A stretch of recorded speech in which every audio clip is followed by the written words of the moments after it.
Bueno, ahí comparto, me dicen si ven bien la pantalla.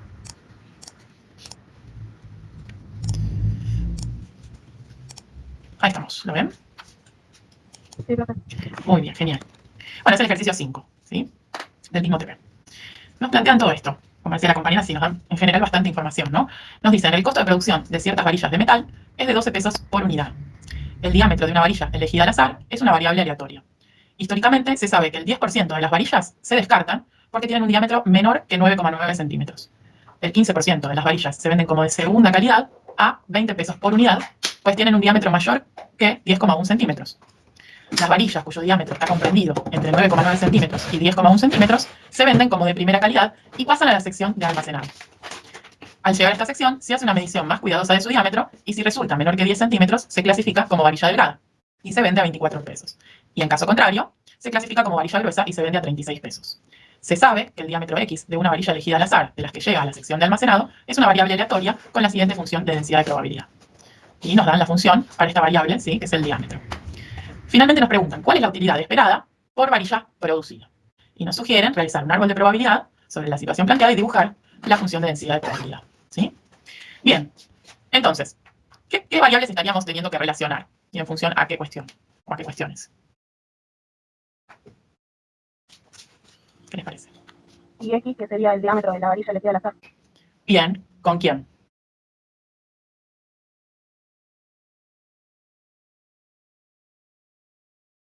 Con la función de densidad.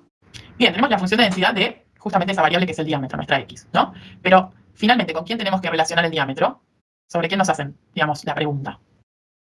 ¿Sobre los diámetros o sobre otra cuestión? Creo que se cortó, no llegué a escuchar. Precio. Bien, el precio o la utilidad, ¿no? En función a todas las relaciones que tenemos del diámetro, ¿no? Y las medidas del diámetro tenemos asociados, ¿sí? Cuánto vamos a vender cada una de esas unidades y también acá al principio nos especifican el costo de producción de cada una de esas varillas, ¿sí? Entonces tenemos que buscar una herramienta, en este caso nos sugieren el árbol de probabilidad para poder ir organizando toda esta información, ¿sí? Entonces, si tuvieran que armar el árbol, ¿cómo arrancarían?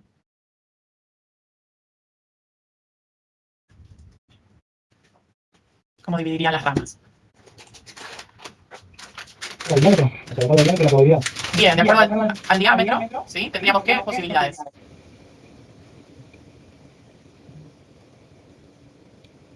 Dice que un 10% es menor, un diámetro menor a 9,9.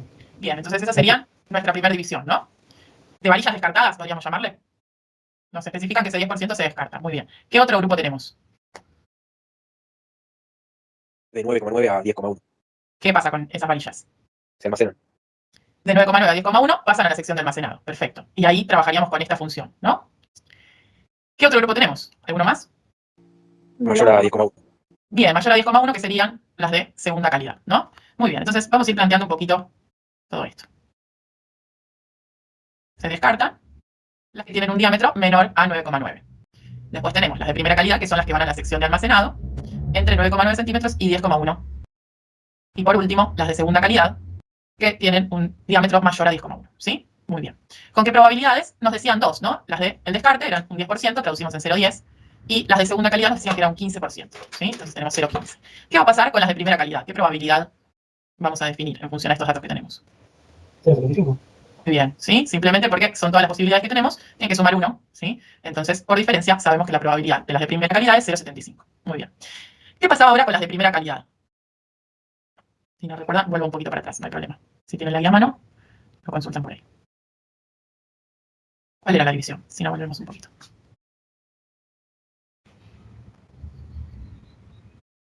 Pueden ser delgadas o gruesas. Bien, puede ser delgadas o gruesas. ¿Y cuál, digamos, sería el diámetro que lo define?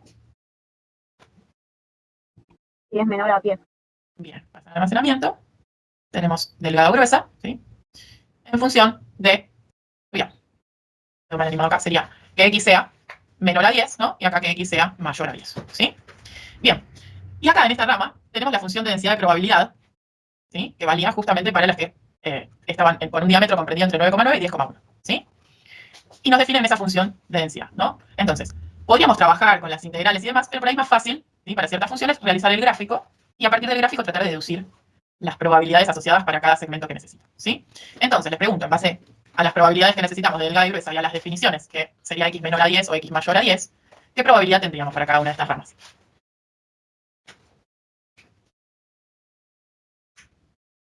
analizando nuestro gráfico.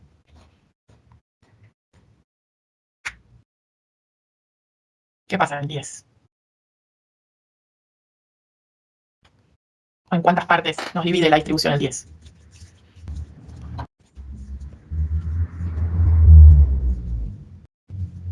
Capaz que sea bueno recordar, Marina, qué significa esa función. Ok, bien. Esta función de densidad, de probabilidad para esta variable, ¿se acuerdan qué características tenía que cumplir para que sea una función de densidad de probabilidad? ¿Cuánto tengo que tener por debajo de esta función? El área tiene que ser 1. El área tiene que ser 1, El área que perfecto. queda, claro. Podríamos integrar, o si ya sabemos que el área es 1 por debajo de todo este gráfico, y justo tenemos una partición, digamos, para delgadas y gruesas en 10, ¿no? Las que tienen menos de 10 de diámetro serían delgadas, ¿no? Y las que tienen más, hasta de 10 a 10,1, serían las gruesas. Entonces, si sabemos que todo esto tiene un área de 1 y estamos partiendo en 10, ¿qué nos pasa? ¿Cómo es esta función con respecto al 10? Tiene una probabilidad de 0,5 a la izquierda.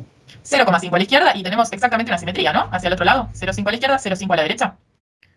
Entonces, directamente analizando el gráfico podemos analizar que la probabilidad de delgada, es decir, de que el diámetro esté entre 9,9 y 10, es 0,5, ¿sí? Y la probabilidad de gruesa, de 10 a 10,1, tenemos exactamente lo mismo, lo que nos falta para llegar a 1, ¿sí? Entonces, a partir del gráfico, directamente podemos expresar las probabilidades, ¿sí? Si no, la otra opción es, efectivamente, calcular a través de las integrales en estos segmentos, ¿sí? De 9,9 a 10, para la parte que efectivamente está definida en ese tramo, ¿sí? Y de 10 a 10,1 para la otra parte, ¿sí? Pero el gráfico es una buena herramienta, directamente nos permite analizar las probabilidades de allí, ¿sí? Por ser una distribución simétrica también, podríamos analizarlo así. Bien, entonces, finalmente lo que queríamos hacer, acá tenemos todas las posibilidades, ¿no? No nos quedó nada afuera. Lo que queríamos hacer era relacionar esta variable diámetro con la utilidad, ¿sí? Entonces, para la utilidad tendríamos que relacionar cada uno de los valores que teníamos de costo, vuelvo un poquito, de costo y de ganancia, ¿no? Por las ventas. Nos decían que el costo de producción de ciertas varillas de metal es 12 pesos por unidad, ¿sí? Y después, según la categoría que tenga la varilla, tiene un precio distinto, ¿sí? Las descartadas, obviamente, las descartamos, no vamos a tener un ingreso por eso. Entonces, ¿cuánto nos quedaría la utilidad si definimos como variable utilidad para las que se descartan? Por unidad, ¿no? Perderíamos el costo únicamente, ¿no? ¿Qué va a pasar con las varillas que sean de segunda calidad? Si nos ingresa 20 pesos por unidad y tiene un costo de 12, esa varilla, ¿de cuánto va a ser la utilidad? De 8 pesos por varilla. Muy bien, de 8 pesos por varilla. Después tenemos las que son varillas delgadas, ¿sí? Que nos dicen que se venden a 24 pesos. ¿Cuánto nos queda la utilidad entonces? Es fácil, ¿no? Este valor menos el costo. 12. Y el último es las varillas gruesas. 36 sería lo que nos ingresa y 12 el costo por unidad. Nos quedan 24 pesos de utilidad. Entonces, podemos asociar esos mismos valores a este árbol. Menos 12, que eran las que se descartaban. 8 pesos para las de segunda calidad, que se vendían a 20. Las delgadas, que se vendían a 24, menos el costo 12. Y las gruesas, 36 menos 12, 24. ¿Sí? Entonces, si tenemos que armar nuestra distribución de la variable utilidad, ¿qué valores puede tomar? ¿Y cómo calculamos su probabilidad? Los valores son estos, ¿no? Simplemente en la tabla los podemos ordenar. Menos 12, 8, 12 y 24. ¿Y cómo calculamos las probabilidades asociadas a cada uno de esos valores? ¿Qué les parece?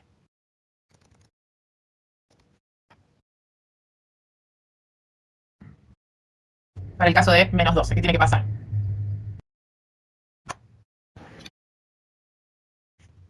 Y son, tienen que ser las descartadas. Bien, entonces, ¿qué probabilidad tenemos del valor menos 12 para la utilidad? 0,1. Muy bien, 0,10. Después, utilidad 8, ¿qué probabilidad tenemos? Sería que sean de segunda calidad. 0,15. Muy bien, 0,15. Y para el valor 12, que es que sea de primera calidad y sea delgada. ¿Qué tenemos que hacer?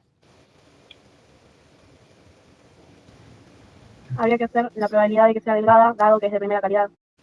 Bien, eso sería esta que 0,5 tenemos. dividido 2. 0,75 dividido 2, o lo que es lo mismo, 0,75 por 0,5. ¿No? Claro, sí. Lo mismo para Exacto. Bien, entonces, lo que estamos haciendo es recorrer cada una de estas ramas, ¿no? Queremos que cumpla, que sea de primera calidad y a la vez sea delgada, dado que fue de primera calidad, ¿sí? Lo mismo para el segundo caso. Entonces, lo que estamos terminando de calcular son las probabilidades conjuntas a partir de este árbol. ¿Sí? Sobre la rama, sobre la misma rama, multiplicamos, ¿sí? Ese sería el I. Entonces, finalmente nos queda la misma probabilidad, tanto para delgada como gruesa, ¿sí? 0,375. Profe, perdón. Sí. ¿Cómo sabemos que son independientes para poder multiplicar las probabilidades? Es que, bien, no son independientes, no serían independientes. Esto se podría escribir así. Ahí llego, ahí va. Delgada es un evento complejo que es ser delgada Claro. sabiendo que viene del almacén, digamos así. Sabiendo que es de primera calidad. Ah, está bien, o sea, por eso se puede multiplicar. Claro, porque es condicional, lo decía el enunciado. Ok, gracias.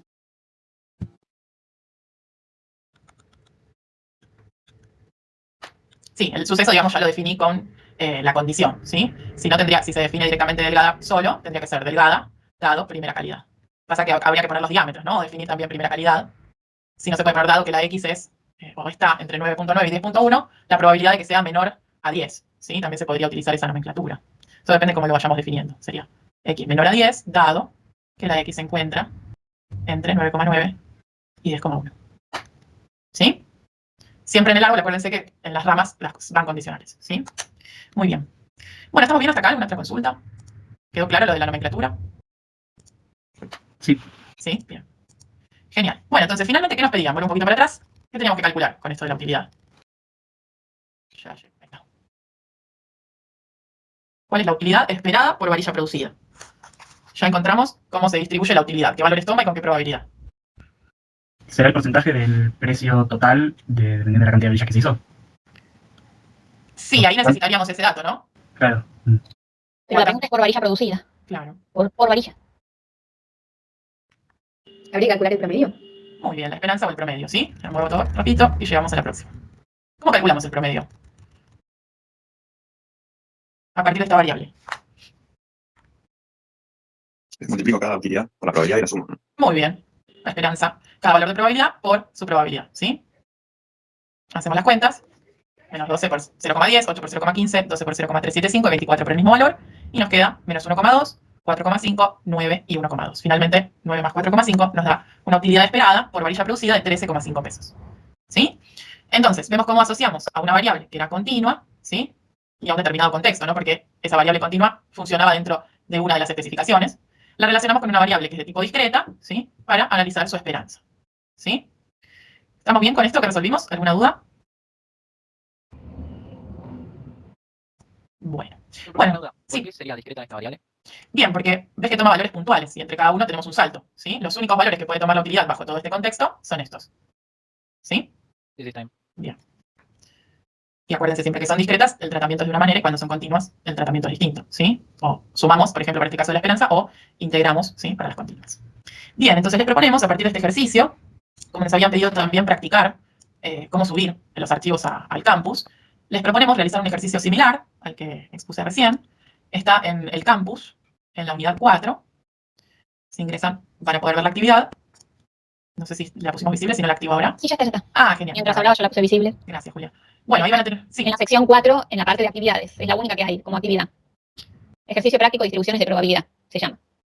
exacto. Y es similar al planteo que hicimos recién, o sea, combina también distribuciones de los dos tipos de variables, ¿sí? Entonces, la idea es que lo desarrollen pensando en la situación de examen, ¿no? De desarrollar todo completo, definir las variables, los sucesos, definir con la nomenclatura que corresponde cada cuestión que se está pidiendo. O sea, hacer un desarrollo lo más completo posible, ¿sí?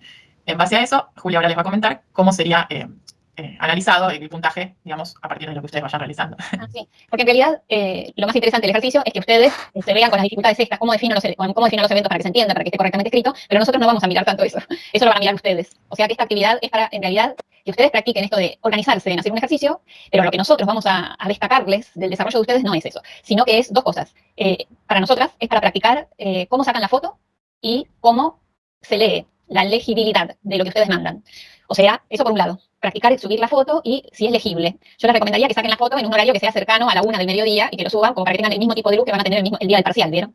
Entonces, ustedes desarrollan todo el ejercicio, lo mejor que puedan, obviamente, pero nosotros vamos a focalizar no en el contenido, le vamos a dar una leidita y en todo caso le hacemos un comentario, pero no es lo que estamos calificando. Lo que estamos mirando es esto, la imagen que va a tener que estar en PDF, porque si no, no la van a poder subir, y que sea legible. Entonces, van a encontrarse adentro de, cuando abran la tarea, que hay como lo que se llama una rúbrica, que es una matriz, porque el día del parcial va a ser así también.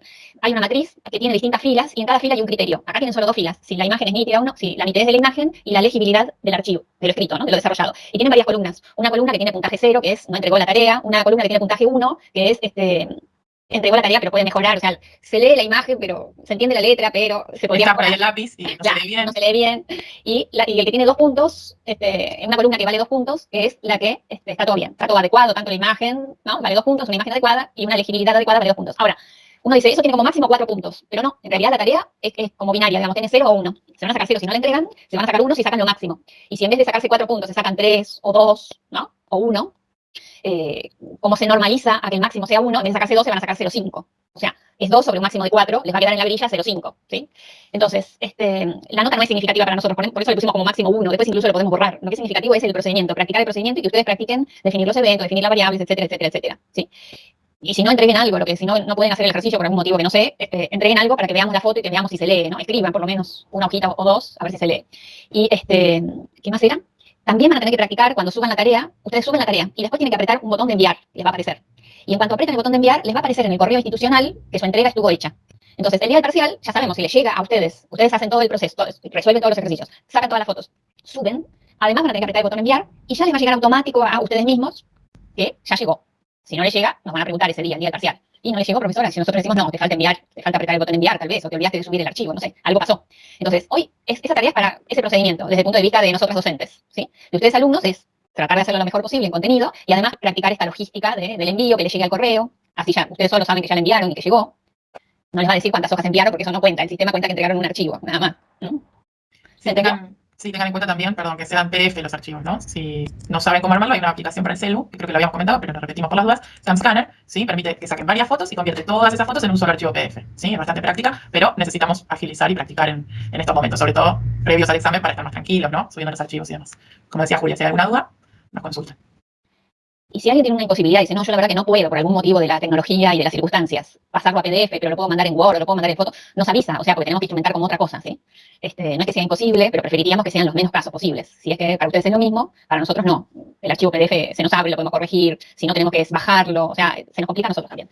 Y muy probablemente el día del parcial se corrija por grilla, como ahora, con distintos criterios. La grilla la van a tener antes del parcial, o sea, nosotros antes del día del parcial le vamos a mandar qué cosa vamos a mirar del parcial. ¿Sí? Le vamos a mandar algo que se llama una rúbrica, así se llama, con RV larga, LICA, diciendo qué cosas vamos a mirar y qué puntaje va a tener cada cosa. ¿No? Así ustedes ya saben. Mira, la profesora van a mirar que nosotros definamos los eventos, que definamos las variables, y si no, nos van a bajar puntos por eso. Eso sí. Nos van a bajar puntos porque no reconozcamos que hay una probabilidad condicional. Nos van a bajar puntos porque, o nos van a asignar puntos, entonces, porque reconozcamos la independencia. Así, ¿no? Entonces vamos a hacer una corrección así por rúbrica. Pero ya les digo, nuestra intención está en darles antes la rúbrica para que la vean. A ver que, así como hoy la tienen, que hay dos tópicos que vamos a mirar, que es la nitidez y la legibilidad, también el día del parcial. O sea que esperamos que todo este proceso de esta tarea sea tal cual como el parcial. La única diferencia va a ser cómo les llega a ustedes las preguntas. Si les llega por un PDF, como les está llegando el enunciado o les llega por cuestionario. También se los decimos en cuanto terminemos de armar todo. Para que no sea ningún misterio ni nada, no hace falta. ¿Estamos de acuerdo? Sí, profe. Bien. ¿Hay algún modelo de parcial como para que practiquemos? Sí, en el aula general de probabilidad y estadística, si no me equivoco, hay. Si Hay no nos finales, tenemos. no son Hay parciales, finales. pero bueno, como ustedes están haciendo promoción de la materia, podría ser lo mismo. Lo que pasa es que algunos finales tienen integradas cosas de la primer semestre y cosas del segundo. El segundo. Pero ahí tienen bastante material. Bueno, podemos buscar algún examen. de subirles algún examen. Bien. No de este tipo, porque como de este son pocos antecedentes, digamos, de los tipos usuales, de los que eran antes. En la presencialidad. Y el año pasado, en este mismo curso, hicimos por cuestionario, preguntas aleatorias de un banco de preguntas. O sea, la verdad es que no podemos reproducir el parcial, porque no existía un parcial, existían muchos parciales, porque eran de un sorteo aleatorio de un banco de preguntas. Por eso decimos de antes. Bueno, se lo dejamos ahí, le abrimos una sección, como para que tengan algún parcial anterior de este mismo curso. Sí, ahora busco alguno y lo subo.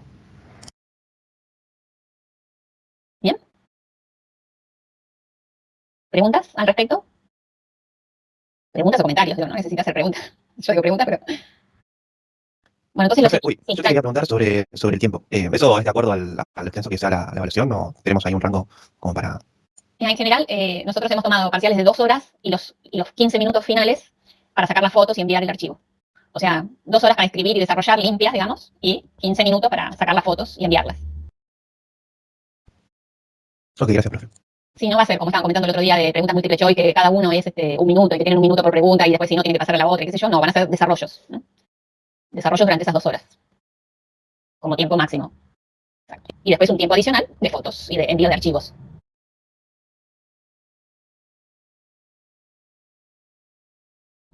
¿Estamos? Sí, profe, acá estamos. Buenísimo. No, si estamos ahí, listo. O querían comentar o hacer alguna pregunta más. Recuerden, de esta sección 4, no hay actividades. La única actividad es esta, la práctica de la tarea esta que hicimos. Y de la 3 sí, tienen las 2 actividades, de las cuales la actividad 1 de la unidad 3 es propiamente de distribuciones discretas. Pero la actividad 2 de la unidad 3, entre las dos, todo lo que sea propiedades de valor esperado, varianza, etcétera, son comunes a tanto continua como discreta. Después, cuando vienen las distribuciones especiales, no. La discreta tiene la suya y la continua tiene la suya. De las continuas, de las especiales, conocimos el otro día la uniforme y hoy vamos a conocer dos más. ¿Sí? Pero hay otras que no tienen ni nombre ni apellido, y como la de recién. Hay que mirarlas, ¿está bien? Y hacer las cuentas si hace falta. O como hizo Marina recién, se fijó que la simetría le anticipaba ya que, aunque hiciera la integral o no la hiciera, daba lo mismo, digamos. Era 0,5 para que las varillas almacenadas fueran menor que 10 centímetros o mayor que 10 centímetros. Muy bien, entonces, les voy a compartir la pantalla y vamos a seguir y conocer otra de las famosas, ¿no? Vamos a conocer dos, esperemos, y practicarlas. Entonces, hoy nos vamos a ir por la exponencial y la distribución de Rayleigh. Profe, Sí. ¿hasta cuándo vamos a entregar la tarea esta? Puse dos semanas, si no me equivoco, Ah, sí. para que sea antes del examen. No hay apuro, digamos, al tiempo. Y aunque no lleguen, insistimos, a hacer el problema, por lo menos entreguen algo, ¿sí? Para que algo con manuscrito y fotografiado y convertido en PDF. No es la idea, no es lo ideal, pero así lo podemos mirar al menos y comentarles antes del parcial. Muy bien, entonces, esta variable es muy, muy usada. Y es muy sencilla, se llama variable aleatoria con distribución exponencial, la simbología es esta que está a la izquierda, x tiene distribución exponencial y tiene un parámetro alfa que es un número real mayor que 0. Y enseguida vamos a ver qué significa, ¿no? Ese parámetro alfa. Pero como función matemática, la función de densidad de probabilidad está definida por dos ramas. Vale 0 si x es menor que 0 y alfa por e a la menos alfa x si x es mayor o igual que 0. Cuanto más chico sea alfa, este valor máximo acá sería más bajo, pero la caída sería más lenta. Y cuanto más grande, este valor alfa fuese más grande, lo que vale en x igual a 0 sería mucho más alto, pero la caída sería mucho más abrupta, porque el área siempre encerrada de esta curva tiene que dar 1. Entonces, esta función realmente es una función de densidad, porque se puede ver que la función es no negativa para todos los valores numéricos de la recta numérica, está definido con valores mayores o iguales que 0, y que la integral, desde menos infinito a más infinito de esta función de densidad, desde menos infinito a 0 es íntegro 0 a 0. Y desde 0 a más infinito hay que integrar alfa por e a la menos alfa x diferencial x. El alfa es una constante, sale afuera, y la integral de e a la menos alfa x es e a la menos alfa x sobre menos alfa. Y alfa es mayor que 0, así que no estoy pasando un 0 en el divisor. Evaluado entre 0 e infinito por regla de Barrow, menos con menos se hace más, menos con más es menos. En vez de evaluar en infinito primero y restarle 0, como hay un menos, evaluamos en 0 primero, y esto queda e a la menos alfa por 0, menos lo que valga esta función en x tendiendo a infinito. O sea, hay que hacer el límite de toda esta función de e a la menos alfa x con x tendiendo a infinito, y como alfa es positivo, esto tiende a 0, y esto queda e a la 0, que es un 1. Y efectivamente esta es una función de densidad, tiene el área encerrada igual a 1. ¿Está? Ahora bien, en cuanto a la función de distribución, o sea, la función que nos daba la probabilidad que la x fuera menor, que la variable fuera menor o igual que un valor x de la recta numérica, o sea, la integral de esta función hasta el valor que uno le diga, es decir, menos la integral desde menos infinito hasta x de la función de densidad, con una variable t cualquiera diferencial t, porque esta variable es muda, es lo mismo. Entonces, como esta función de densidad tiene dos ramas, acá también hay que interpretar eso. Si x es menor que 0 por acá, la integral de menos infinito hasta x, siendo x menor que 0, la función de densidad nunca dejó de valer 0. Entonces, la integral de menos infinito hasta x con x menor que 0 de 0 es 0. O sea, si x es menor que 0, 0. Y si x es mayor que 0, pongamos algún número por acá, esta función de distribución nos tiene que dar el área encerrada desde menos infinito hasta el valor que nosotros digamos. Bueno, desde menos infinito hasta 0 es 0, más la integral de 0 hasta el valor de x que nosotros le digamos, de la función de densidad, que a esa altura es alfa por e a la menos alfa t diferencial t, hacen la integral, esto queda menos e a la menos alfa t integrado entre 0 y x, esto es menos e a la menos alfa x, menos e a la 0, o sea, da 1 menos e a la menos alfa x. Cuentas de análisis matemático, ¿no? Integrales, y regla de Barrow. Integrales definidas serían. Entonces, esta función queda esta forma, 1 menos e a la menos alfa x si x es mayor o igual que 0. O sea, toda este área que está aquí de celeste, de turquesa, está representada por la altura de esta función de distribución, ¿sí? Para cada valor de x. Obviamente será más alta cuanto más a la derecha esté x y más baja cuanto más a la izquierda. Y, en definitiva, la función de distribución también tiene dos ramas. Si x es negativo es 0, y si x es mayor o igual que 0, es 1 menos e a la menos alfa x. Recuerden esto, esta función, como es la integral de otra, no puede tener saltos, aunque sí puntos angulosos como este, ¿no?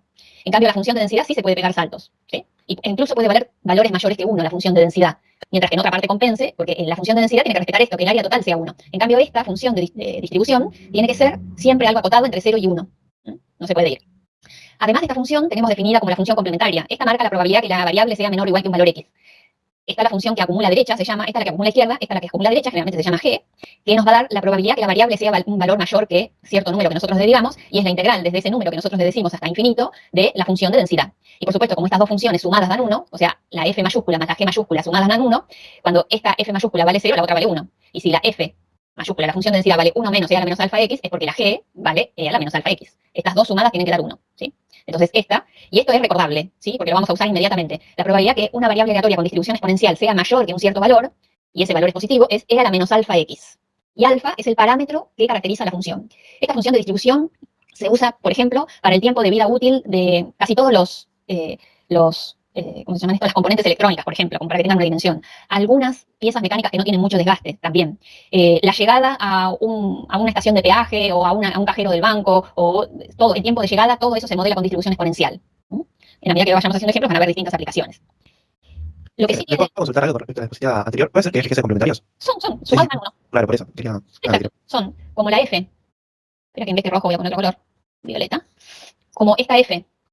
No le pongo el subíndice porque tenemos una sola variable acá. Es la probabilidad que la X sea, que la variable sea menor o igual que un cierto valor. Y la G es la probabilidad que la X sea mayor que ese valor. Obviamente, como estos son eventos complementarios y su suma tiene que dar 1, la suma de sus probabilidades tiene que dar 1, también pasa que la F, que es la que acumula a izquierda más la que acumula a la derecha, tiene que dar 1. Efectivamente. Y acá recuerden que si en algún texto ven la G, la que acumula a la derecha, acá con mayor o igual, es lo mismo porque la probabilidad que en una variable aleatoria la variable toma un valor en concreto es 0, ¿no? Entonces también se considera en continuas complementarios y acá dice menor o igual y acá dice mayor o igual. No tiene trascendencia el igual acá. Pero en la definición es así.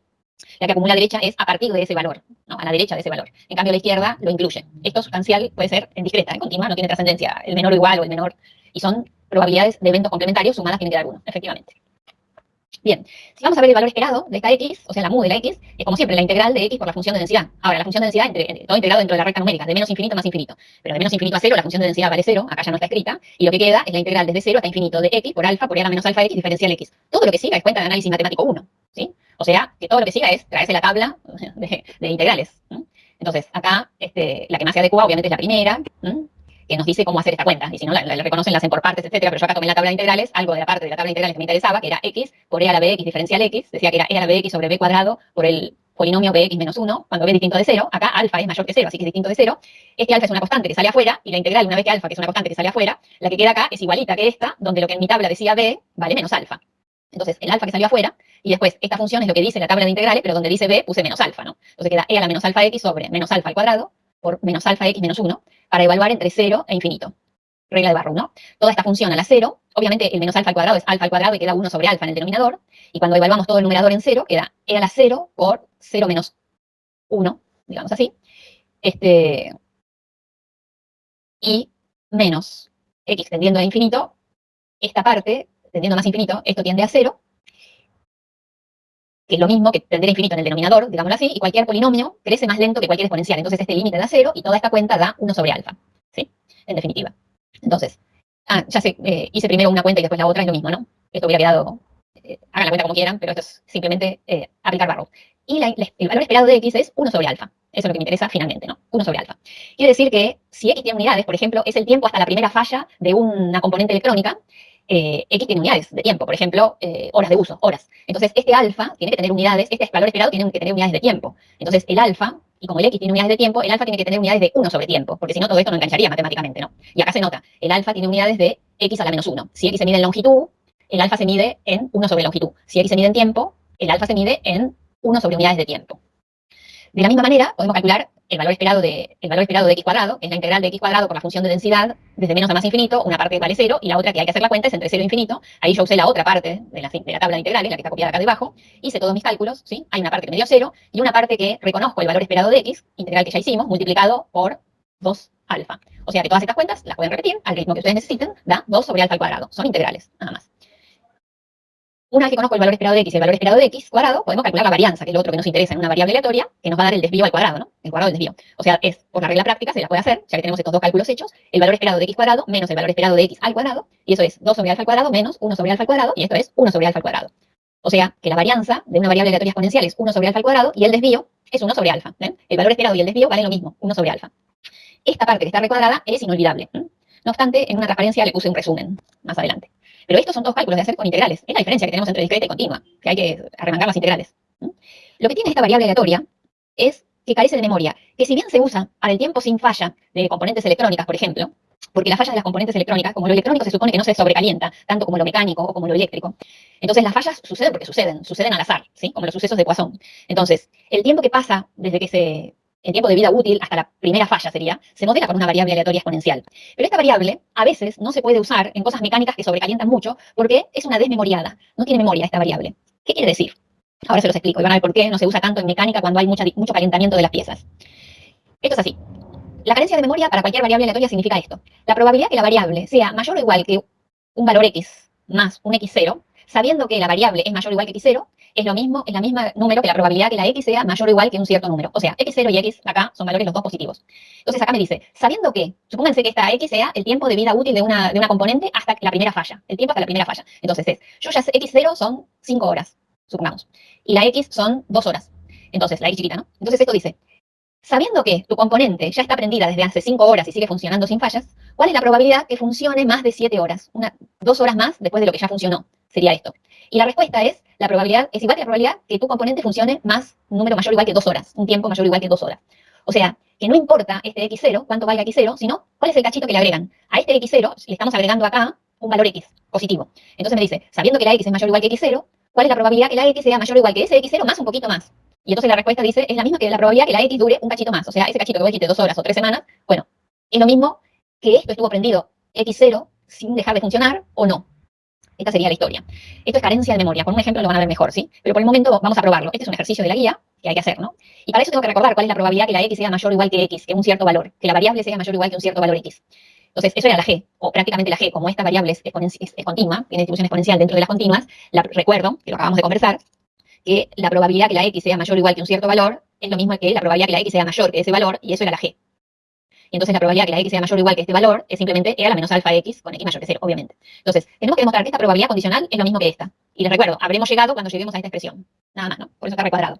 Pero nuestro cálculo no empieza ahí. Nuestro cálculo empieza en esta probabilidad condicional. Entonces yo digo, la probabilidad condicional que aquí me dicen es la probabilidad de A dado B, es la probabilidad de A intersección B sobre la probabilidad de B, sobre la probabilidad del dato, ¿no? O sea, la probabilidad que la variable sea mayor o igual que X más X0, intersección que la X sea mayor o igual que X0, comparado con la probabilidad que la X sea mayor o igual que X0. O sea, que acá tenemos números significativos que son estos. El 0 por un lado, porque sabemos que X y X0 son mayores que 0, X0 en algún lado, y X0 más X en otro lado, ¿no? A la derecha de X0.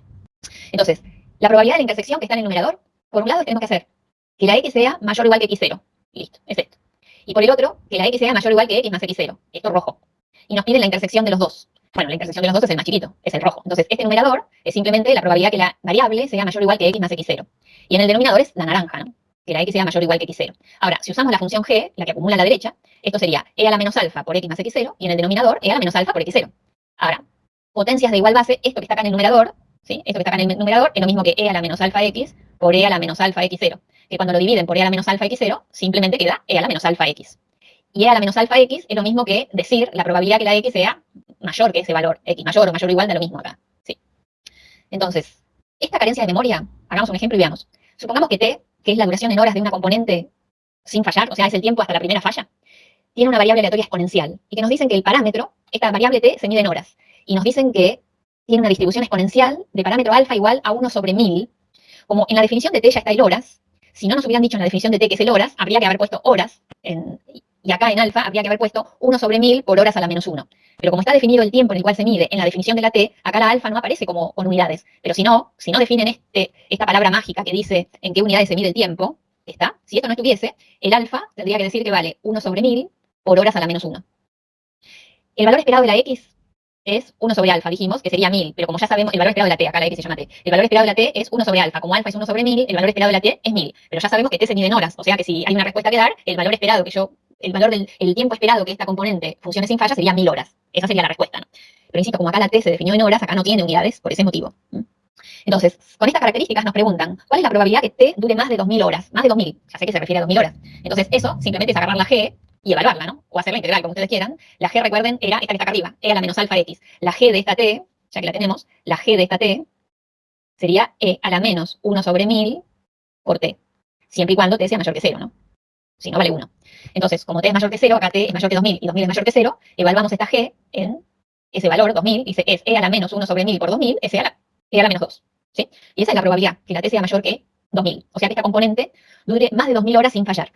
Esa es una aplicación. Ahora, fíjense esta pregunta.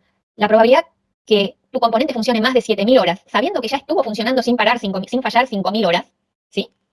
Si hacemos la cuenta de esto sería la probabilidad de T mayor que 7000, intersección T mayor que 5000, comparado con la probabilidad que T sea mayor que 5000.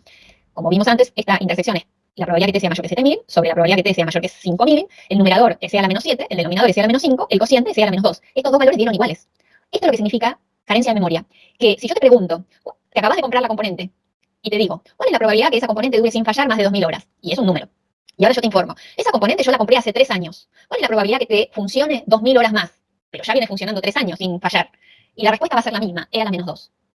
Entonces, esta variable aleatoria con distribución exponencial no tiene en cuenta el desgaste. Entonces, es muy fácil de usar, porque una exponencial es fácil de integrar y de derivar, pero tiene una ventaja, que hay algo poco realista con algunas cosas, ¿no? Por ejemplo, a uno le ponen un bypass, o le digo un bypass, no, ¿cómo se llaman estos? Para el corazón, el marcapasos. El marcapasos es electrónico. La verdad que es cierto, no tiene mucho sobrecalentamiento, pero se desgasta, ¿no? Cada tantos años hay que cambiarlo. Entonces, no sería bueno, los médicos no usan la distribución exponencial para predecir el tiempo de cambio de un marcapasos, entre otras cosas, ¿no? Sino que usan algo parecido, pero que sí tiene en cuenta el desgaste, que se llama distribución de Weibull. Nosotros la tenemos, la vamos a mencionar, pero no la vamos a explorar. Pero sepan que existe una distribución un poquito más sofisticada que es la Weibull, de las cuales la exponencial es una de ellas. Weibull hay muchas, hay infinitas, la exponencial es la más sencilla de las Weibull. Y esta más sencillita es como una familia de rectángulos, que hay un rectángulo que es un cuadrado, es un caso especial, ¿no?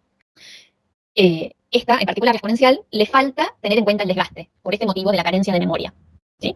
¿Se entendió medianamente esto?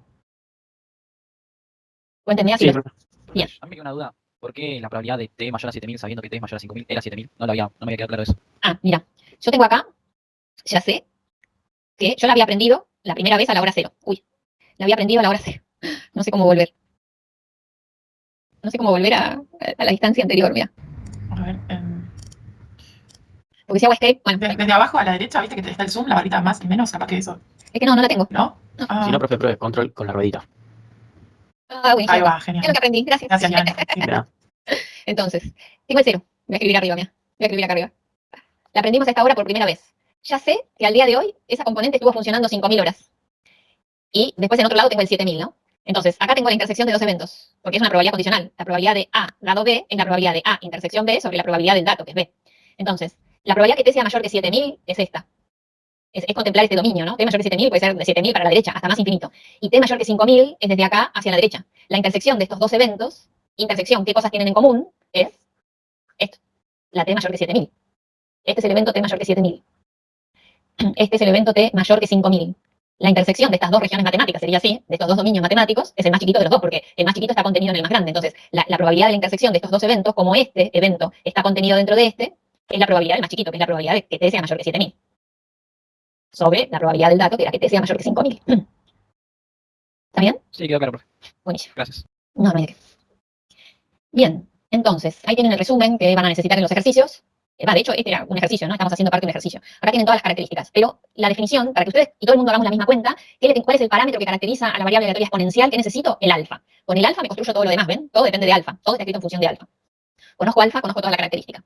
Entonces, una parte de los ejercicios de la guía de trabajo práctico es calcular la mediana de una X con distribución exponencial. ¿Cómo lo hacemos eso? ¿Cómo calculamos la mediana? Tenemos todo al alcance ahí. ¿Qué hacemos? Puede ser el 0,50, o sea, el valor de imagen 0,50 de la función G. El valor de imagen de la función G o de la función F. O sea, esta G. Pero, ¿no? claro, cuando sea Cualquiera de los 0,50. dos. Así es. Porque sabemos que lo acumulado a izquierda de la mediana o lo acumulado a la derecha de la mediana es 0,5. Entonces lo único que hay que hacer, y obviamente va a ser un número positivo, ¿no? Ir a la rama positiva y pedir que, obviamente, más allá de que acá esté hecho o no hecho, esto será que E a la menos alfa por X moño es 0,5 y acá se despeja X moño. ¿Está? Se baja con logaritmo y sale. Y esta pregunta, demostrar que la probabilidad de que la variable tome valores superiores a su valor esperado es independiente del valor de alfa. Y obviamente alfa es mayor que 0, ¿no? ¿Cómo lo interpretamos? ¿Qué dice? Eso que dice en castellano, ¿cómo lo escribo en matemática?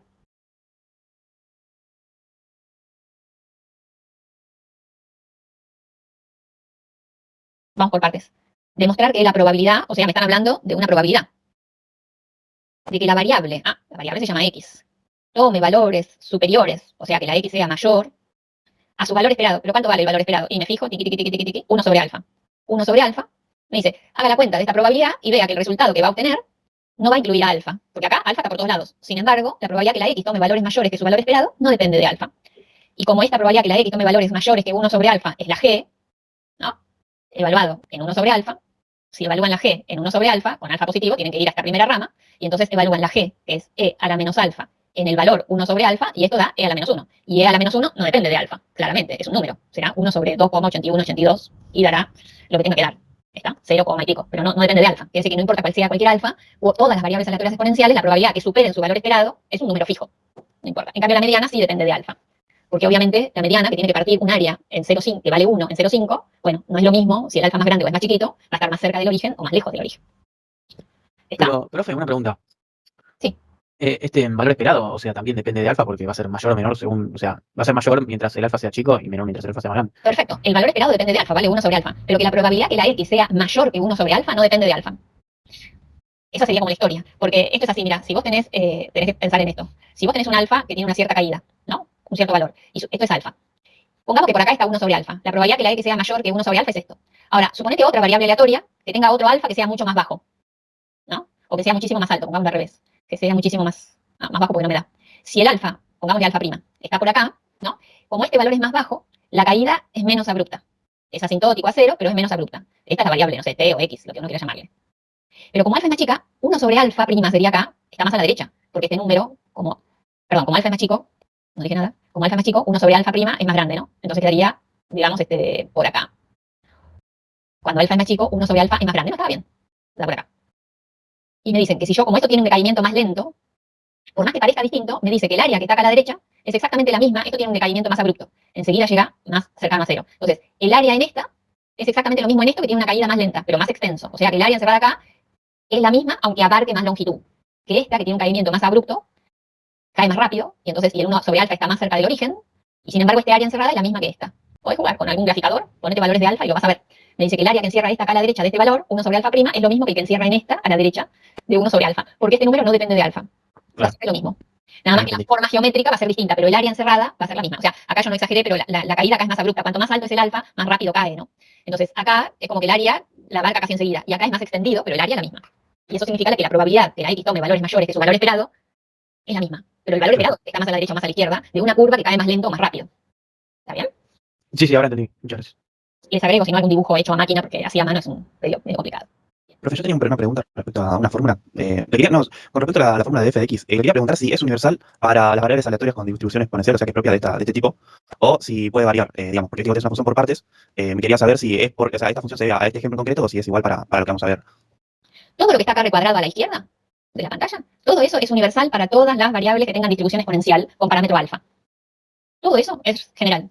Exactamente. Ok, gracias, profe.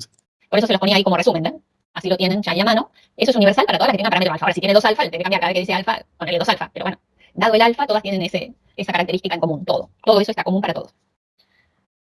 Y ahora acá viene una cosa muy interesante y que realmente es parte de por qué se usa tanto el exponencial, el proceso de Poisson, etc. Están vinculadas. No es casual que el parámetro del exponencial se llame alfa. Y también teníamos un alfa que en los procesos de Poisson, si se acuerdan, que son la variable aleatoria discreta que contaba cosas que sucedían al azar, como por ejemplo los truenos en una tormenta, ¿sí? También había un alfa, que era la tasa de ocurrencia en la unidad de tiempo, si era de tiempo, algo que ocurría en el tiempo como los truenos, o de longitud, si era algo como las fallas en un hilo, o de área, si era una falla en un telar, por ejemplo, ¿no?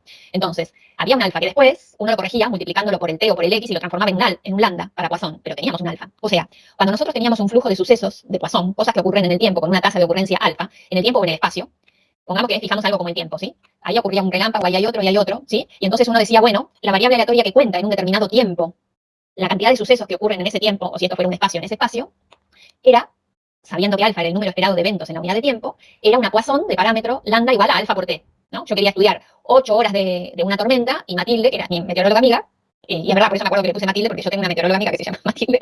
Entonces Matilde me dijo que había número esperado de eventos en tormenta semejante era 3 relámpagos por hora. Entonces yo decía, Matilde, entonces yo como quiero analizar 8 horas de tormentas de ese tipo, voy a tener que poner lambda, que es 8 por 3, 24. ¿No? Eso lo habíamos hecho la otra vez. Ese mismo alfa que estamos hablando ahora en la variable aleatoria exponencial, y la exponencial es esta era la Poisson, ¿no? Era la menos lambda por lambda a la k sobre k factorial con k igual a 0, 1, 2, 3, con lambda mayor que 0. ¿Sí? El tiempo que transcurre entre dos de estos sucesos, ¿cuánto tiempo pasa entre relámpago y relámpago? Eso el tiempo sin relámpagos, después que sucedió un relámpago, eso es una variable aleatoria. ¿Cuánto hay entre relámpago y relámpago? Puede pasar 10 minutos, o 15 horas, o 23 minutos con 43 segundos. Es una variable aleatoria que es continua, ¿sí? Entonces, la probabilidad que el tiempo entre esos dos sucesos sea o valga mayor que un número t, y obviamente t mayor que 0, porque no voy a mirar para atrás los sucesos, siempre son para adelante, eso es lo mismo que pedirle a una Poisson que en un tiempo t no haya ninguno de esos eventos, o sea, no haya relámpagos. Entonces, si yo en ese tiempo t le pido a una Poisson que la k valga 0, eso sería e a la menos lambda, pero lambda es alfa por t a la 0 sobre 0 factorial. Esto era la alfa por t a la 0 es un 1, 0 factorial es un 1, esto queda e a la menos alfa t, y esto es la probabilidad que una cierta variable tome un valor mayor que un número que yo le digo, e a la menos alfa t, eso le sucede a una exponencial. Eso es la g, en una exponencial. Quiere decir que la probabilidad que el tiempo entre dos de estos sucesos que cuenta Poisson sea menor o igual que un cierto valor es el complemento, 1 menos e a la menos alfa por t para t mayor que 0, y eso es nuestra definición de probabilidad menor o igual que cierto número para una exponencial. O sea, que la conclusión es esta, que si yo estoy contando sucesos Poisson me cuenta cuántos sucesos pasan en una unidad de tiempo, en un cierto tiempo determinado que yo lo manejo y con el cual calculamos lambda una vez que vos me das el alfa. Y el alfa es el número esperado de evento por unidad de tiempo. Pero si yo te pregunto algo del tiempo que transcurre entre un suceso y otro de Poisson, eso lo modela una exponencial, que es una variable aleatoria continua. ¿Y con cuál parámetro? Con el mismo alfa. O sea, que el tiempo entre dos sucesos de Poisson es exponencial, con parámetro alfa. El parámetro no es el valor esperado, ¿sí? El parámetro es alfa y el valor esperado es 1 sobre alfa. Entonces, que este vínculo es súper importante en las aplicaciones, porque me vincula una variable aleatoria discreta con una variable aleatoria continua entre dos cosas que suceden al azar. El tiempo entre este evento, que fue un relámpago, y el siguiente es una exponencial. El tiempo entre este evento y el siguiente relámpago, también entre estos dos hay un tiempo que es una variable aleatoria exponencial, con el mismo alfa que el anterior. Y el tiempo entre este y este también es una variable exponencial, y Matilde me diría con parámetro 3. O sea, mi valor esperado es 1/3 y 3 sobre hora, ¿no? Entonces esto sería 3 sobre hora, y Matilde me diría que mi valor esperado del tiempo entre rayo y rayo, o relámpago y relámpago, como habíamos dicho, es 1/3 de hora. Si tengo 3 en una hora, el tiempo esperado entre relámpago y relámpago es 1/3 de hora, ¿sí? 20 minutos serían. Y esto es importantísimo. Este vínculo es importantísimo. Este es un ejercicio de la guía, dice, demuestre o discuta cómo es que se vincula la variable aleatoria Poisson en un proceso de Poisson y la variable aleatoria exponencial. Es para pensar, pero esto es importante para las aplicaciones. Profe, la distancia entre los puntos puede ser también, le pregunto porque curiosidad nada más, puede ser el área bajo la curva de la fórmula que te acabamos de ver, o no tiene nada que ver. No, porque esto es una medida. El tiempo, acá hay un relámpago, acá hay otro relámpago, y esto es el tiempo. Pasaron 23 minutos 48 segundos. En cambio, lo otro es una probabilidad. El área debajo de la curva que nosotros acabamos de ver como función de densidad, ¿no? Esa sería te da una probabilidad. Y una probabilidad no puede valer 23 minutos 48 segundos. ¿Está bien? Ah, ok, sí. Esto es una medida de tiempo, exactamente de tiempo. O si esto es, por ejemplo, un hilo o un sistema de comunicación, pero pongamos que sea un hilo, y estas son fallas, una tirita muy fina que yo pienso que es un hilo, estas son fallas del hilo, ¿no? Supónganse que esto está hecho a escala y estos son muchos kilómetros de hilo, muchos metros de hilo, no importa, que esté acá en centímetros, ¿no? Entonces dice, con la Poisson contaría en esta tirita o en estos metros de este hilo, tengo 1, 2, 3, 4 fallos. En esos metros de hilo tengo 4 sectores fallados, 4 fallas. No sé, se engrosó más el hilo, sería una falla.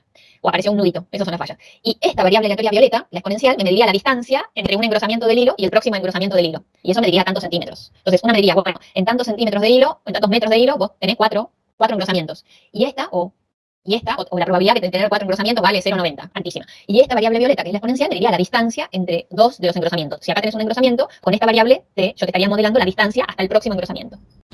Y con otra variable T, con el mismo alfa, desde este engrosamiento hasta el otro y desde este hasta el otro. De a pares sería una variable aleatoria exponencial con el mismo alfa con que se alimenta la Poisson. ¿Se va entendiendo? Bien, porque hay que entenderlo, porque en las aplicaciones el juego entre Poisson y exponencial nosotros lo tenemos presente y nos gusta jugar porque en la vida cotidiana se usa. ¿Está? Entonces, esto lo vemos. El vínculo entre estas dos. Y el vínculo siempre es alfa. Les conviene pensarlo en que X cuenta y T es tiempo porque es más sencillo. Bien, hay otro problema de la guía, que es este. No sé ahora qué número es, pero hay X es la duración en horas de una componente, o sea, la vida útil hasta que falle, hasta la primera falla. Y dice que es exponencial de parámetro alfa. Y que el costo de operación por hora es C, es una constante. Por ejemplo, por la electricidad que me consume, qué sé yo, tengo que pagar 100 pesos por hora. Entonces, la pregunta es, ¿cuál es el costo esperado de operar esta máquina durante su vida útil? Bueno, como la vida útil es una variable aleatoria, porque yo no sé cuánto tiempo va a durar, sé que el costo esperado, hay una variable aleatoria Y, que es el costo de operación. Esa Y, según lo que me dijeron, es una constante por X, ¿no? 100 pesos por hora multiplicado por la cantidad de horas que viva esto me va a dar el costo. Pero esto no sé cuánto tiempo va a vivir, porque esto es una variable aleatoria. Entonces, mi variable aleatoria costo de operación, Y, es una constante por X. Si me preguntan el costo esperado, o sea, yo tengo que presupuestar algo, tengo que trabajar con valores esperados. Entonces, el valor esperado de ese costo es el valor esperado de Y, que significa el valor esperado de una constante por X, las constantes salen afuera y queda la constante por el valor esperado de X. Y el valor esperado de X es 1 sobre alfa, entonces el valor esperado del costo va a ser C por 1 sobre alfa, o sea, C sobre alfa. ¿Sí? Como recién, el tiempo de vida útil de cierta componente era 1000. El alfa vale 1 sobre 1000. Y acá pagás 100 pesos por hora. Entonces acá tendrías que multiplicar 100 por dividido 1 sobre 1000. O sea, 100 por 1000. Y eso sería tu costo esperado, ¿no? 1000 horas de uso por 100 pesos cada hora. Y eso es lo que te da ahí, el valor esperado de Y. Eso. Ahora, en la guía de trabajo práctico, esto sería muy simple. ¿Sí? Es vincular una variable aleatoria con un cambio de escala para definir otra variable aleatoria y calcular el valor esperado de Y. Ahora, en la guía de trabajo práctico hay otra cosa. Dice, la vida útil la siguen modelando con una exponencial, pero el costo por hora, ¿sí? No es una constante. Es menor que C cuando la componente es nueva, es menor que una constante cuando la componente es nueva, y se hace cada vez mayor cuando la componente va envejeciendo. Y acá modela, el matemático amigo les dice, que ese costo de mantener algo más viejo, y que es mayor, cuanto más pasa el tiempo, más ñañas tiene, entonces a uno le cuesta más mantenerlo en operación, es esta tasa. X es la vida útil de esa componente, es una constante por 1 menos E a la 0,5 por E a la menos B por X, donde X es el tiempo de vida hasta la primera falla de esa componente, B es un parámetro mayor que 0, que viene de fábrica, lo dice el fabricante, por ejemplo, o lo dice la historia previa, y X obviamente es mayor o igual que 0. Entonces la pregunta es, el costo ahora, el costo de operación, ya no es más y por una constante x. El costo de operación es y por esta tasa por x. Entonces, la pregunta sigue siendo cuál es el valor esperado de costo de operación, y entonces el valor esperado del costo de operación es el valor esperado de la tasa, esta que me dijeron, que modela que la componente tiene ñañas por vejez, multiplicado por la vida útil. No se les ocurra acá multiplicar. Estos no son eventos independientes. Fíjense que esta tasa depende de x, y x es la vida útil. Entonces, acá no distribuyan ni nada por el estilo. Lo único que pueden hacer es calcular el valor esperado de una función que sea el producto de estas dos. X por t de x. O sea, la integral desde menos infinito a más infinito del costo, que es esta función, cuando x es mayor que o igual que 0, por x, multiplicado por la función de densidad de x, sería, porque todo esto depende de x. Entonces, no pongo acá desde menos infinito hasta más infinito, porque desde menos infinito a 0 vale 0, ya no está puesto, ¿no? Pero acá hay que poner esta que es la parte de la t, esta que es la x, y esta que es la función de densidad de la x diferencial x. Esto es un valor esperado de una función. La función sería esta, ¿no? La función sería todo esto, es la función. Y esto es la función de densidad de x diferencial x. Entonces, el valor esperado de h de x, habíamos dicho, es la integral de menos infinito a más infinito de h de x por la función de densidad de x diferencial x. Bueno, acá es esto. Ahora, hay que darse cuenta que es esto lo que hay que hacer, porque lo que sigue ahora es una integral. Yo no me quiero entretener en eso, pero lo que sigue ahora es calcular la integral, descomponer esta integral en dos integrales que conozcamos, hacer las cuentas, etcétera. Y esto al final a mí me dio cierto número, pero no nos entretengamos en las integrales, a mí me dio toda esta cuenta, todo este resultado, ¿sí? Lo que me detengo es acá. Tengo que armar la y, así como Marina recién armó y se dio cuenta que la variable utilidad de la venta de las varillas era una variable aleatoria discreta y se armó una tablita y calculó después el valor esperado multiplicando cada valor del recorrido de la utilidad por la probabilidad. Acá la y tiene un costo proporcional a una vida, pero las dos variables, tanto esta, la tasa de costo, donde se contempla la vejez, y la vida útil, donde no se está contemplando la vejez en el modelo, pero sí lo están contemplando acá, son dos variables aleatorias continuas. Entonces no les va a quedar, no pueden armar una tablita. Tienen que armar una integral como esta, y tienen que saber qué poner. Porque después, una vez que tienen armada, ¿qué cuenta van a hacer? La cuenta es la cuenta, digo, finalmente. Es una integral para hacer, o dos integrales para hacer, pero simplemente es una cuenta. El asunto es saber armar, qué es lo que tienen que armar. ¿Sí? ¿Está bien? Este problema no era fácil, es de la guía, estamos haciendo un problema de la guía, y después no sé si les dice que algún valor de B en concreto, o de C en concreto, y hacer la cuenta, y simplemente ya está todo hecho, hay que reemplazar por los números. ¿Está? Bien. Marina, yo no sé qué habíamos quedado. Bueno, esperen que les presento esto. Acá está las Weibull. La Weibull, la variable aleatoria con distribución Weibull, tienen dos parámetros, K y alfa. Y tiene esta función de densidad, también repartida en ramas, y tiene esta función de densidad. Cuando K vale 1, es la exponencial, es el representante más pequeño de la Weibull, es la exponencial. Porque si K vale 1, esto queda alfa por a la menos alfa, x, con x mayor o igual que 0, y 0 si x menor que 0, es lo que acabamos de ver. ¿Sí? Si K, esto con tasa de fallo constante, tiene el problema de que no tiene registro de memoria, o sea, algo que estuvo funcionando ya 3 años y quieren que aguante un ratito más, es lo mismo que le den la información que tuvo ya funcionando 3 años o 5.000 años, que siempre le va a responder lo mismo. No tiene memoria. En cambio, cuando K es menor que 1, la tasa de fallos decrece con el tiempo. Esto es tasa de fallo constante. Esta es, cuando K es menor que 1, se usa esta Weibull para cuando los fallos decrecen con el tiempo. ¿Cuándo puede ser? Con aprendizajes. Por ejemplo, si a una red neuronal le van enseñando la cantidad de fallos, o algún operario, si ustedes quieren que no sea algo mecánico, alguna persona que tiene que hacer algo mecánico todo el tiempo, en la medida, o cualquier aprendizaje, en la medida que va aprendiendo, se espera que falle cada vez menos. Entonces la tasa de fallo decrece con el tiempo. Eso se modela con una Weibull adecuada, con K menor que 1. En cambio, si la tasa de fallos crece con el tiempo, por ejemplo, piezas mecánicas que se empiezan a sobrecalentar y entonces los sistemas empiezan a tener más fallas que antes por sobrecalentamiento, en la medida que pasa el tiempo hay cada vez más fallas, eso se modela con una Weibull K mayor que 1. Ninguna de estas dos tiene carencia de memoria, registra qué es lo que pasa antes, ¿sí? Eso es, en general, les presento la Weibull. Cuando la K vale 2, la distribución esta, cuando la K vale 2, se llama Rayleigh, tiene distribución de Rayleigh, que también se usa, ¿sí? Es simplemente reemplazar K por 2, sí. ¿Y si hay un caso donde los fallos decrecen al principio y después crecen? También existen, mira, cuando uno se compra algo electrónico, ¿viste? O algo que te compras, tipo que es un ensamble de varias cosas, te lo hacen probar varias horas, ¿no? En eso ocurre, la que conozco yo es con un entrenamiento en específico, que a medida que uno funciona entrenamiento, o sea, las 1000 horas de entrenamiento, mejora. Pero a las 10.000 horas empeora porque uno entra en algo, podemos llamarlo como que entra en confianza y comienza a cometer fallos porque sí. Bien, porque uno sí. cree y deja de hacerle caso al entrenamiento. Entonces, en general, si es que no encontrás una Weibull adecuada, lo que se hace es algo mixto.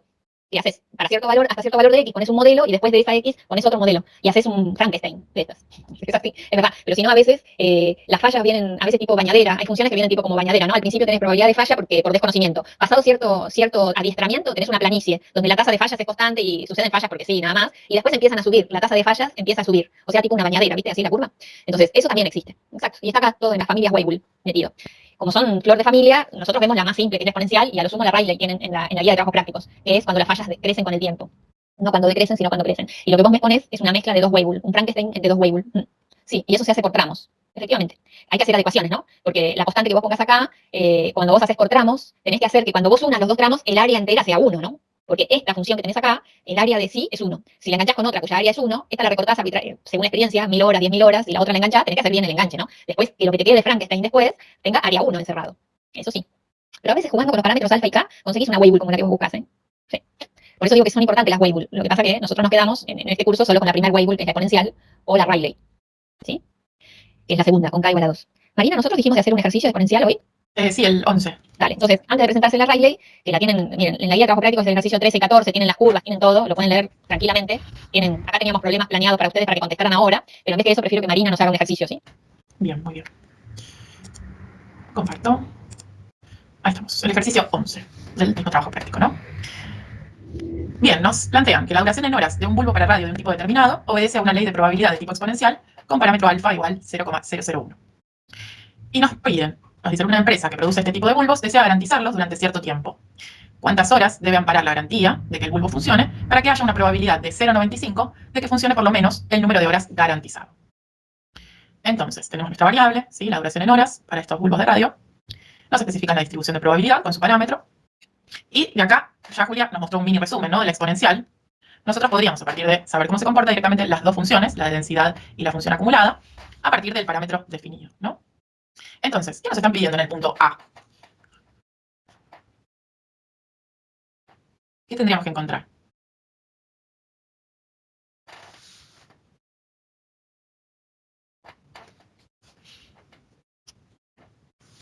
¿Una probabilidad o un valor de variable? No, está preguntando cuántas horas. Bien, entonces sería Sería un valor de X. un valor de Para que variable. la probabilidad de 0,95. Ok, entonces tenemos que ubicar esa probabilidad, ¿verdad? Sí. Sería un percentil, ¿no? En definitiva. No. Bien, excelente. Entonces, ¿dónde posicionamos la probabilidad de 0,95? Bueno, ahí ya el gráfico dio un indicio. De este lado, ¿no? Queremos garantizar, ¿sí?, con un 95% de las chances, o 0,95 de probabilidad, que a partir de una cierta duración, ¿sí?, tenemos esa probabilidad de que todo vaya bien, ¿sí? Entonces, tomamos como límite inferior, ¿sí? En general, las garantías, para cubrir, ¿sí?, los productos, digamos, toman como un valor mínimo, ¿no?, para dar de garantía. Entonces, la idea sería que se cubra desde ese valor, ¿no? Entonces, tenemos un 0,05 por debajo de ese valor y un 0,95 por encima. Entonces, tenemos que buscar finalmente el percentil 0,05. ¿Cómo hacemos para buscar este percentil? ¿Qué podemos hacer? Profe, ¿no sería el percentil 0,5? El percentil 0,05, ¿no? Entre el 0,95 y el 0,05 sumamos 1. Claro, pero ahí es probabilidad. El percentil no se multiplica por 100. Sí, si lo multiplicamos por 100, acá corresponde el percentil 5 directamente, ¿sí? Claro. Puse el subíndice del percentil en probabilidad, pero... A ver, uy, se me desconectó esto. Ahí, después lo corregimos. Dale, bárbaro. Percentil 5, sería, Percentil como dice Ian. Exacto, esto está en probabilidad, digamos, ahí. Percentil 5, ¿sí? Muy bien. Bien, ¿cómo hacemos para calcular este percentil 5?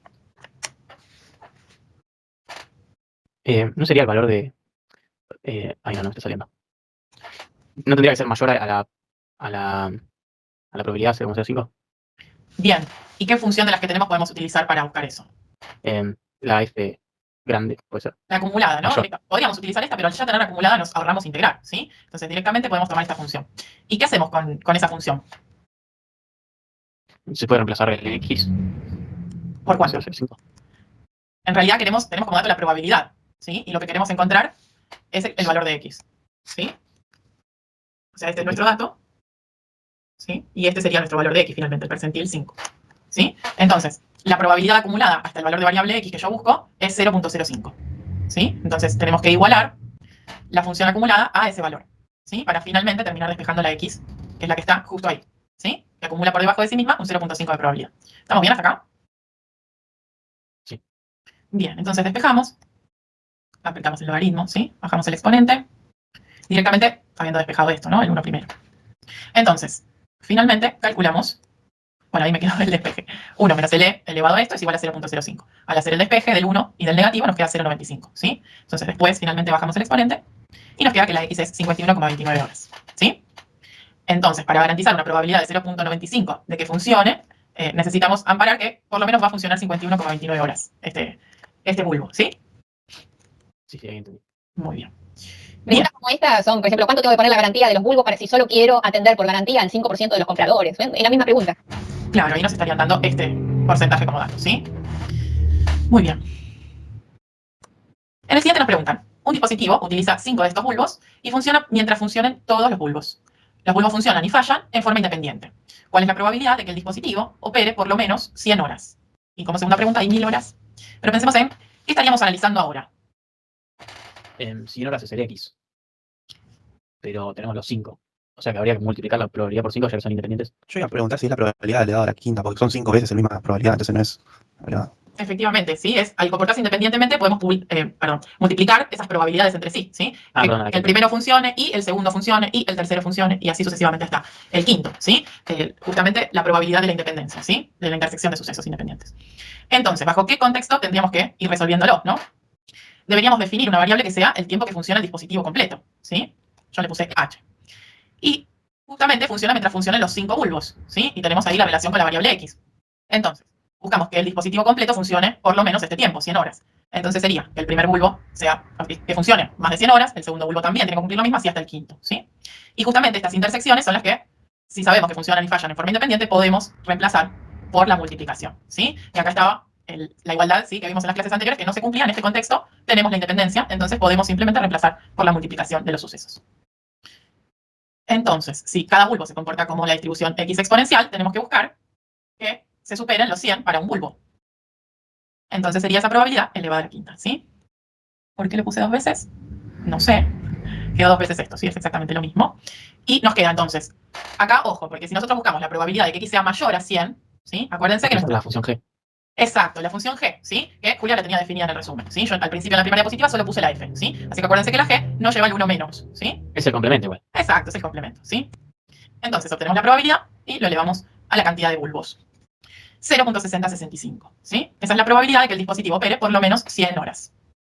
¿Puedo hacer una observación? Sí, cómo no. Fíjense que lo que Marina o el problema propone resolver es una serie de 5 componentes. Sí. Estamos haciendo el mismo problema que en la unidad 2, pero en vez de tener la probabilidad de funcionamiento de falla P fija, acá estamos mirando la hora, ¿no? A la que fallan. O sea, estamos haciendo como más delicado el modelo que hicimos de antes de sistemas en serie, en paralelo. Así que acá bien podría traducirse este problema en un problema de un paralelo o un sistema que tenga 2 componentes en paralelo, las otras 3 en componente y después las 2 en serie, los 2 subsistemas en serie. O sea, esto puede abrirse a una variedad de preguntas semejantes.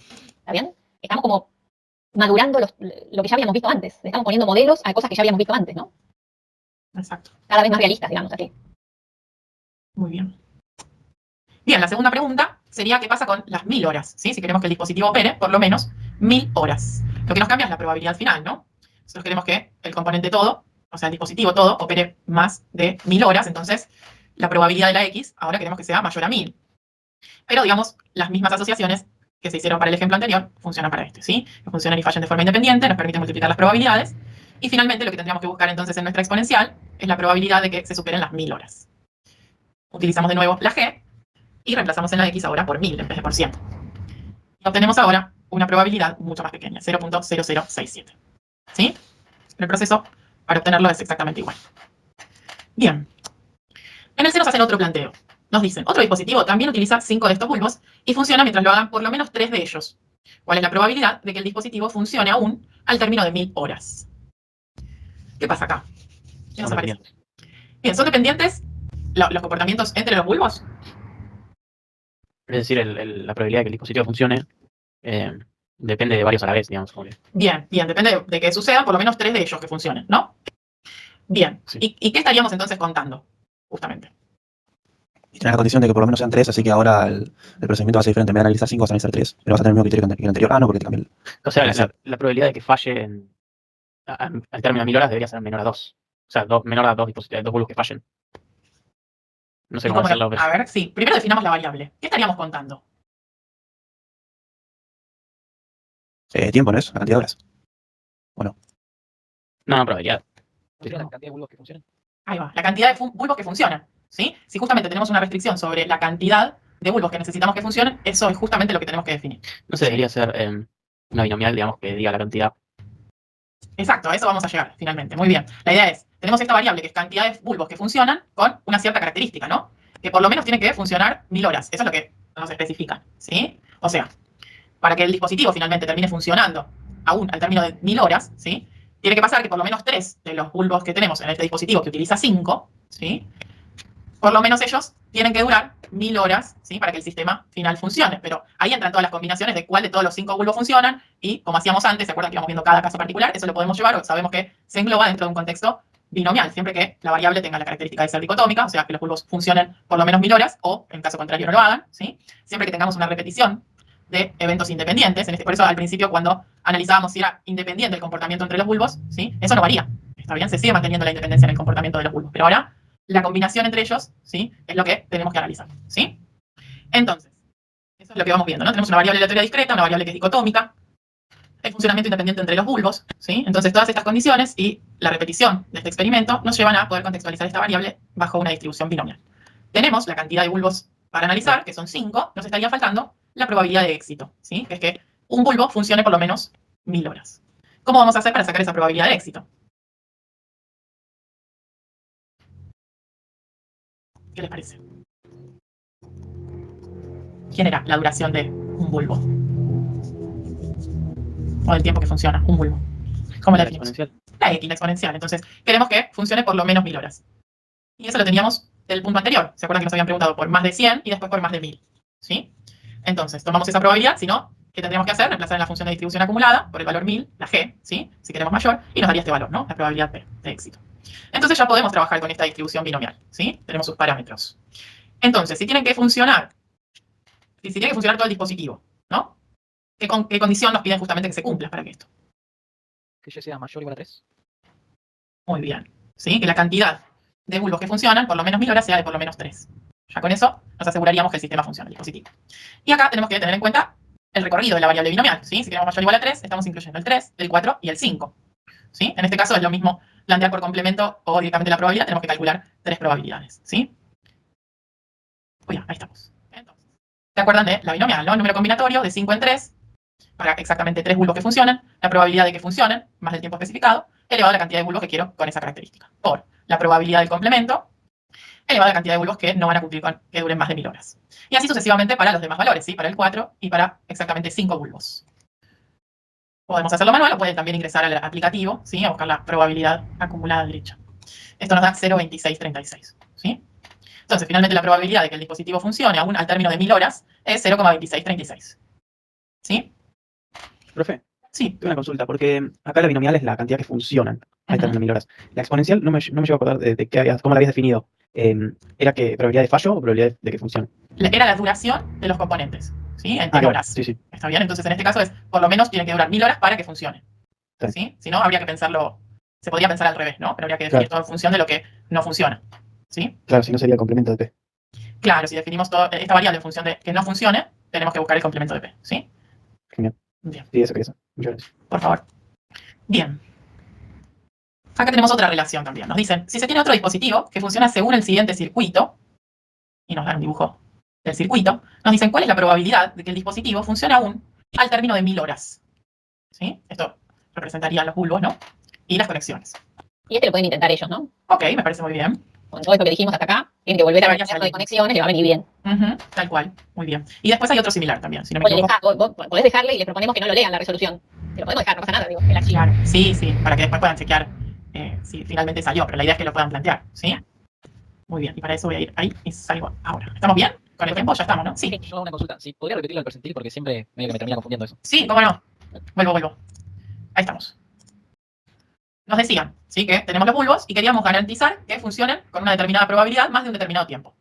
¿Sí? Entonces, nos piden justamente que esa probabilidad sea de 0,95. Siempre que nos den como dato una probabilidad y lo que estamos buscando es un valor de variable, ¿sí? Ese contexto siempre nos va a llevar a trabajar con percentiles. ¿Sí? Entonces, además de analizar qué porcentaje o qué probabilidad tenemos como dato, tenemos que esa probabilidad poder ubicarla dentro del rango de los valores de nuestra variable. Es decir, podemos estar buscando el percentil menor o el percentil más grande, ¿sí? Depende si el 0,95 correspondería por debajo del valor que busco o en este caso por encima del valor que busco, ¿sí? En este caso, por lo que nos explican, ¿sí? Que la empresa se quiere amparar para esta garantía, la idea sería que el 0,95 supere a un valor de duración, ¿sí?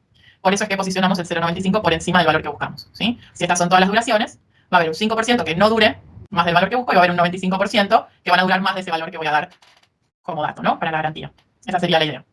¿Sí? Entonces, al posicionar ese percentil, o esa probabilidad, mejor dicho, y por ende buscar el percentil 5, acuérdense que acá después lo voy a modificar a un 5. ¿Cómo tenemos que hacer? No sé si se entendió o lo que faltaba era el proceso de cómo entender qué percentil tenemos que buscar. Claro, no, eso es lo que más confunde. Ok, bien. Después ya el proceso ¿se entiende? Sí. Bien, bueno, ¿queda un poquito más claro? Sí, está bien, gracias. No. Ahora, si ahí se dejan llevar por el enunciado, dice cuántas horas deben parar la garantía, o sea, busca un valor de X, tal que la probabilidad de que haya una probabilidad 0,95 de que funcione por lo menos el número de horas garantizadas, déjense llevar. Es la probabilidad que la X sea mayor o igual que cierto número, sea 0,95. Exacto. Sin pensarlo en percentiles también le tiene que salir. O sea, nosotros porque sabemos que tienen una debilidad con los percentiles y entonces insistimos con eso. Pero si se dejan llevar por el enunciado, es busco un número de X, llamémosle A, tal que la probabilidad que la X sea mayor o igual que A sea 0,95, dice, ¿ven? Nada más que eso. Claro. X1, como le llama acá. Nada más que eso. O mayor o igual, por lo menos es mayor o igual, pero como esto es continuo, del igual no hace falta que tengan tanto cuidado, ¿no? Ujú. Bien. Sí, es interpretar, digamos, eso. Por ahí lo que más cuesta es ver de qué lado está el dato que nos dan, ¿no? Todo Yo depende, mecánica para eso. claro, todo depende de cómo nos lo expresen, digamos, ¿sí? Bien. Fíjense que los problemas que hicimos hoy, más allá de lo nuevo, que fue la variable aleatoria exponencial, siempre aparecen las mismas cosas, digamos. Aparece una variable que tengo que distinguir que es continua, porque en el mismo problema aparecen variables discretas ahora, como la utilidad en el primero, como esta que cuenta la cantidad de bulbos que anda bien. O sea, ustedes tienen que volverse muy ágiles en eso, que el mundo de las variables entre discretas y continuas se haga fluido, digamos, que no pase nada. Porque las características de cada variable, bueno, las tienen ahí, las estamos analizando. Pero el tema también importante es cómo saber pasarse de una a la otra, que es la que necesito, la voy a buscar y vengo acá y la armo. Es un rompecabezas que tengo que saber armar. Porque por lo demás, estamos repitiendo, hoy apareció sistemas en series paralelos. O sea, los problemas siguen siendo lo mismo y vamos dando cada vez un grado de más realidad, digamos, ¿no? Y apareció casi todo, insisto, salvo histogramas y todo, pero apareció percentiles, mediana, o sea, van apareciendo cosas todo el tiempo. Así que cada una de estas clases es integradora de todo lo anterior. Por eso los problemas van siendo a veces largos porque van integrando para atrás, ¿está bien? Para estar ahí bien a disposición todo lo que fuimos haciendo. Exacto. Así que les encomendamos que hagan la tarea esa para practicar la logística y que nosotros veamos y les digamos, sí, leemos bien, no hay problema, si el parcial es igual que esto va a estar todo bien, y que sigan practicando y que sigan creciendo junto con nosotros, digamos, que de a poquito la pared se va haciendo. Y pregunten lo que necesiten, preguntan. Ujú. Estamos acá, hasta la guía de trabajo práctico, hasta el ejercicio, supongamos que dejamos Braille para la próxima, o algo así, Hasta el 12. hasta el 2 inclusive pueden hacerlo todo, y si quieren el 13 también, porque tienen 13 y 14, tienen todas las definiciones ahí. O sea, la semana que viene terminamos con los temas nuevos, que son Braille y normal. Profe, en el parcial entra hasta la unidad que vamos a ver la semana que viene. Sí, exacto. O sea, Braille y normal, hasta ahí. Y el tipo de problemas son como lo que estamos haciendo, ¿vieron? Integran todo el recorrido. No es que va a haber un problema de exponencial y nada más. Hoy hicimos algo fuerte que es el vínculo entre la exponencial y la Poisson también, un costo que no era fijo, sino que era una función, y calculamos el valor esperado de una función. Sí, o sea, repasen que vimos hoy cosas varias. Dentro de lo mismo, vimos varios ejemplos de cómo usarlo. ¿Sí? A seguir entonces. Genial. Bueno, muy buena semana y estamos para cualquier duda que les quede. Dale, profe, no, No, muchas gracias a ustedes, profe. Chao. Bueno, nos vemos la Muchas próxima. gracias. Chao, hasta luego. Hasta luego. Chao, buena semana. Chao. Para ustedes.